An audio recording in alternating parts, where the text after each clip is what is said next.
Hello dear students, welcome to Doctor Logics. आज की video में इस क्वेश्चन को डिस्कस करेंगे। अगेन एक ऐसा क्वेश्चन जो आपके कंसेप्ट को एकदम क्रिस्टल क्लियर बनाने वाला है। ठीक है, तो कंसेप्ट भी साथ साथ पढ़ेंगे एंड क्वेश्चन को भी साथ साथ सॉल्व करेंगे। ध्यान से समझना है, पहले समझो बाद में नोट करना। क्लियर? देखो, क्वेश्चन है कि आपको बताना है कि बेस्ट न्यूक्लियोफाइल क्या है। मैं इनफैक्ट आपको ऑर्डर भी बताऊंगा।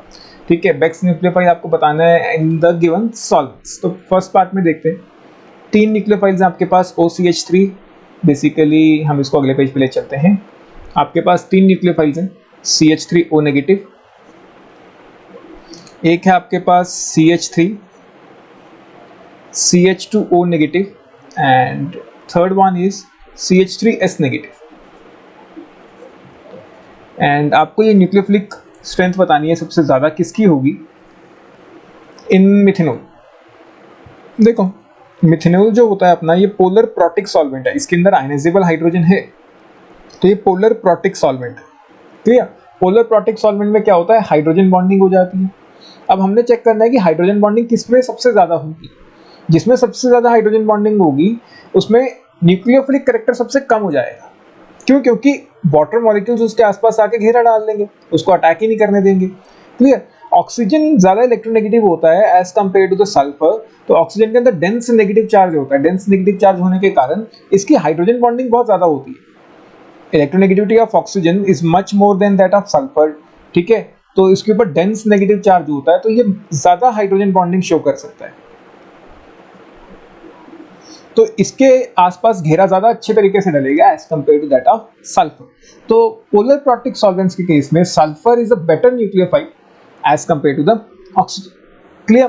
कोई डाउट? तो फर्स्ट केस में तो अपना यही बनेगा, CH3S negative is a better nucleophile.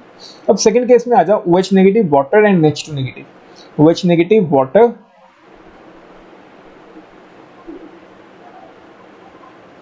And NH2 negative. देखो, वाटर तो रेस से बाहर है। क्यों? क्योंकि न्यूट्रल है। Negatively charge species are always a better nucleophile than a neutral ones. तो ये वाटर न्यूट्रल है, तो वो तो रेस से बाहर निकल गया।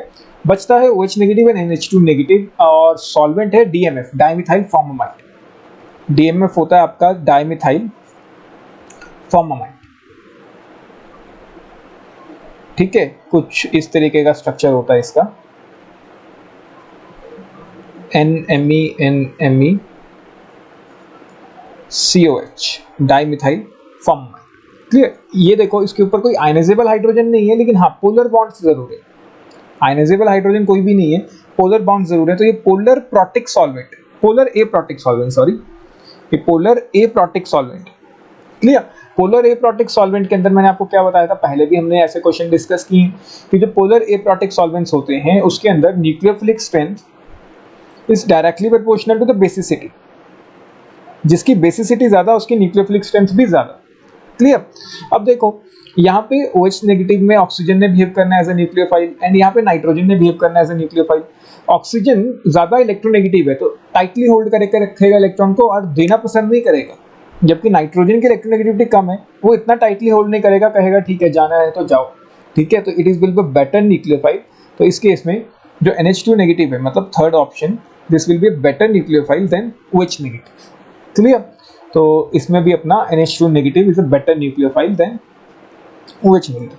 अब थर्ड वाले में देखो, थर्ड वाले में चाहे आपका कोई भी सॉल्वेंट हो, पोलर प्रोटिक हो चाहे पोलर एप्रोटिक हो, लेकिन यहाँ पे हिंड्रेंस मैटर करती है। क्लियर? तो आपको ध्यान रखना है, जब भी हिंड्रेंस वाला फैक्टर आ जाए तो हिंड्रेंस डोमिनेट करेगी। अब कई बच्चों को लगेगा कि यहाँ पे नेगेटिव चार्ज बहुत ज्यादा आ जाएगा, ठीक है, क्योंकि 3-3 मिथाइल ग्रुप लगे हैं पास पास, तो नेगेटिव चार्ज बहुत अच्छा आएगा, तो ये बेसिक सबसे ज्यादा होगा। And DMSO is a polar aprotic solvent, तो बेसिक सबसे ज्यादा होगा, तो न्यूक्लियोफिलिक स्ट्रेंथ भी सबसे ज्यादा होगी। नहीं, अगर हिंड्रेंस की बात आ जाए तो हिंड्रेंस डोमिनेट कर जाती है, ये याद रखना आपको। क्लियर? तो अगर हिंड्रेंस वाला आपको साफ पता चल रहा है, यहाँ पे देखो ये 3 डिग्री है, ये 2 डिग्री है एंड ये 1 डिग्री है। इनफैक्ट मिथाइल है 1 डिग्री भी नहीं है, तो हिंड्रेंस के ऊपर है क्वेश्चन। तो जब भी हिंड्रेंस के ऊपर हो, जैसे जैसे हिंड्रेंस बढ़ेगी तो बल्कीनेस बढ़ जाती है, तो अटैक करना मुश्किल हो जाएगा। इतने बड़े बड़े ग्रुप्स को साथ लेके जाना मुश्किल है। ठीक है ना, टर्शियरी ब्यूटाइल ग्रुप को साथ लेके जाना मुश्किल है, घुमाना साथ लेके जाके मुश्किल है। यहाँ पे छोटा सा ही ग्रुप लगे तो अब बड़े आराम से जाएगा, अटैक करके जो भी तबाही करनी है तबाही मचा के आ जाएगा। क्लियर? तो ये बेटर न्यूक्लियोफाइल होगा थर्ड वाला। कोई डाउट?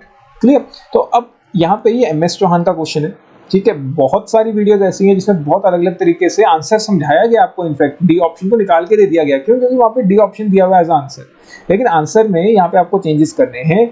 थर्ड वाला ही, सेकंड वाले में थर्ड वाला ही एक बेटर न्यूक्लियोफाइल होगा। क्लियर? तो कंफ्यूज मत होइए, बाकी वीडियोस देख के प्रॉपर रीजन के हिसाब से चलो, आंसर्स के हिसाब से मत चलो कि पीछे ये आंसर दिया हुआ है तो यही हमें प्रूव करना है, नहीं, ठीक है। तो आंसर ये तीनों में ही जो थर्ड वाला पार्ट है, it is a better nucleophile. मैंने आपको कंसेप्ट साथ साथ समझा दिए, होपफुली आपको समझ आ गया। Thank you.